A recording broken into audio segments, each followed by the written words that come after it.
So I appreciate that, man. That means a lot coming from somebody out of the same disposition that we came from. It's the truth. Listen, I'm a minority, you're a minority. You have to add your statistics of what the percentage of failure is, what the percentage of, people coming out from that. What are the odds? When I see a black doctor, I go, how the fuck did he do it?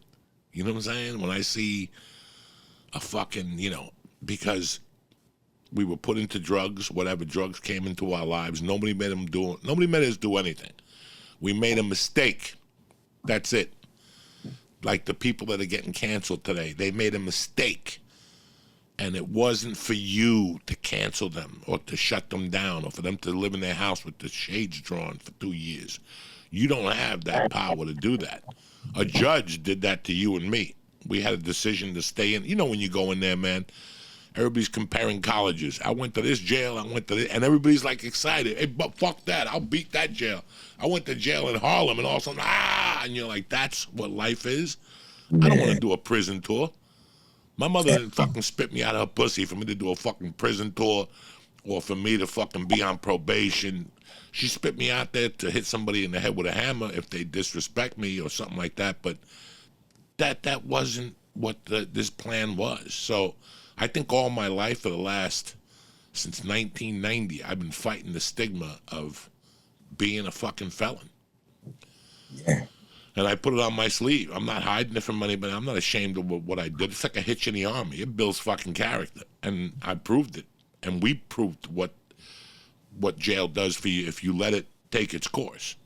Because what we did, they don't teach you in there. There's no class for what we did. There's they got classes for when you get out. This is how you do your checking account. Bitch, I didn't even have a checking account when I got out. I had never had over $22 in my ATM card. I had to call my wife every day, put a 20 in that motherfucker so I could smoke some weed. I don't even know what people are talking about. But I see you on stage. I saw you that day doing the Instagram live with Yamanika. I was fucking dying at the baseball field. And I'm looking at you and I'm like, with all the negative shit in the world, with all the Black Lives Matter, with all the bullshit, fucking Ali is doing it.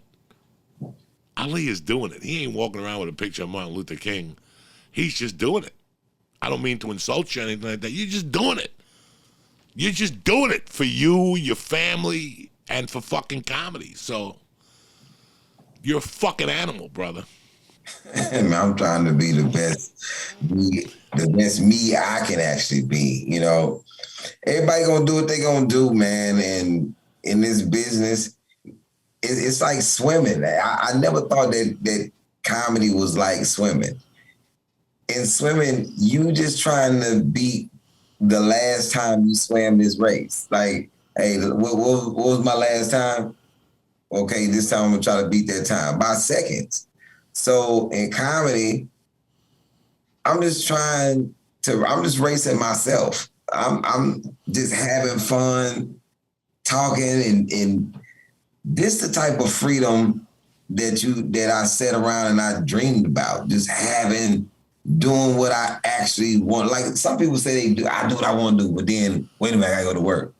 Like then you don't do what you want to do. Like I actually do what I want to do. If I want to get up and go to Costa Rica, I'm going. If I want to sit up, if I want to sleep all day, I'm sleeping. And there's no consequence to it. It's just what better job, what better life, what better way to celebrate and release yourself from that prison thing. Like I used to try to remember so I wouldn't forget. Remember so I wouldn't forget to make those mistakes.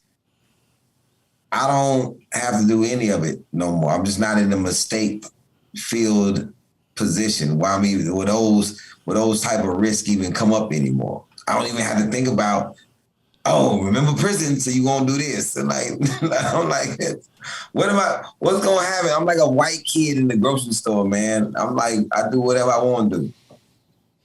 just whatever I want to do. Yeah. Hey, Hey, I'm eating cookies.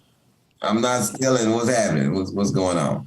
But on the other hand, I don't want people to watch this and say, well, I want to live my life like Ali. Well, I gotta remind motherfuckers of this. Before you can live your life with that freedom, you gotta put the work in to deserve that freedom. You know, you were talking about comedy is like swimming. Let me tell you something. Life, every Monday, you got a second chance, as far as I'm concerned. You fucked up last week, you ate a cookie, you know, you fucked up your diet, you did coke with that fucking blonde chick, you know, you fucked up there. We all fuck up. Mondays is a second chance to fucking do it all over again. I don't give a fuck if you got to fuck up 200 times. I was telling somebody something that with acupuncture, they used to always put a needle in my ear before I left. An addiction on this side, it's for addiction. And my job was to make that motherfucker fly out of my ear by snorting coke. I would just do lines of coke until the motherfucker just went pop, like a skyrocket, like a bottle rocket shot out of my fucking ear. It didn't matter. I was still fucking sticking that thing in my ear every goddamn Tuesday. And eventually, one of those Tuesdays, it caught. And I'm here. I'm not doing coke anymore. Because I had two prisons, brother. I had regular prison, and then I put my life in the prison of addiction, which is worse than the prison of fucking them putting four walls around you and telling you when you have to shower. The prison of addiction is a motherfucker, and a lot of people can't jump that fence. So once you beat through those things, which you put upon, listen, nobody puts you in jail. When you go to jail, you meet 20 motherfuckers and locked in that didn't do anything. They haven't crossed the street. They said, I robbed at ShopRite. I haven't been in shop. All right. Nobody ever does anything. But that's what I love, that every Monday as human beings, we got another shot. No matter what happened last week, you got a whole new set of rules, a whole new set of priorities. You know what? I tried being gay last week. I don't want to do it. This week, I'm just going to be a tranny. You know, this week, I'm just going to put eyelashes on and scotch tape my dick to my nutsack and give it a shot. But you're fucking pushing. You're making your life happen. And that's all that fucking matters, that people forgot. People have forgotten this shit. That's the analogy. That's the analogy. That's the analogy that you got. Last week you wore a dress. This week you duct tape your dick. Give it a shot, because if you ain't, somebody else will, and they're going to figure it out before you, motherfucker. It's like Don Herrera said, if you ain't practicing basketball, somebody else is. When you're a basketball player, that's your mentality. What time is it, 2 in the morning? Some motherfucker's dribbling in their basement right now.